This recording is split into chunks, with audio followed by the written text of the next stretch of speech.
پہاڑی زبان میں اپڈیٹ سنیے۔ کشمیر وچ ماورائے عدالت قتل، نظر بندی اور تشدد ہر تیڑے دا معمول بن گیا ہے۔ باہر والے تیڑے غاصب بھارتی فوج سن کولگام وچ مزید 2 نوجوان شہید اور 29 پورا تھیں 6 گرفتار کر کے دن۔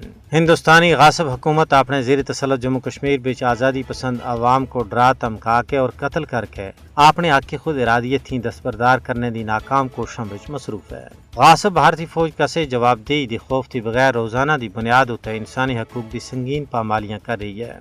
دفعہ 370 دی منسوخی دی بات تے کشمیر وچ انسانی حقوق دی پامالیاں وچ بے تاشا بادہ ہو گیا ہے۔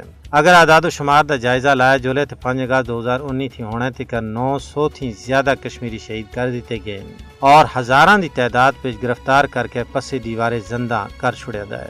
مودی دی فسطائی حکومت کشمیریاں دی آزادی دی مقدس جد و جہد کو سخت اقدامات دے ذریعے دبانے دی ناکام کوششوں وچ مصروف ہے۔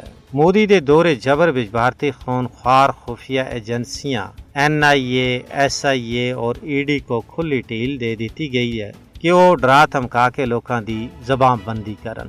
وہ شک دی بنیاد اتے لوکاں کو گرفتار کر کے پس دیوار زندہ کر رہے ہیں۔ کشمیر اس ویلے سب تو بڑی فوجی چھاونی بن گئی دی ہے، جتھے 10 لاکھ تھی زیادہ غاصب اور جابر بھارتی فوج موجود ہے، جنہاں سن آزادی پسند کشمیری عوام دا جینا حرام کر کے رکھ چھوڑیا ہے۔ بھارت کشمیر دے آزادی پسنداں اتے ظلم کر کے نہ صرف اپنے آئین و قانون بلکہ بین الاقوامی قوانین دی سنگین خلاف ورزیاں کر رہا ہے۔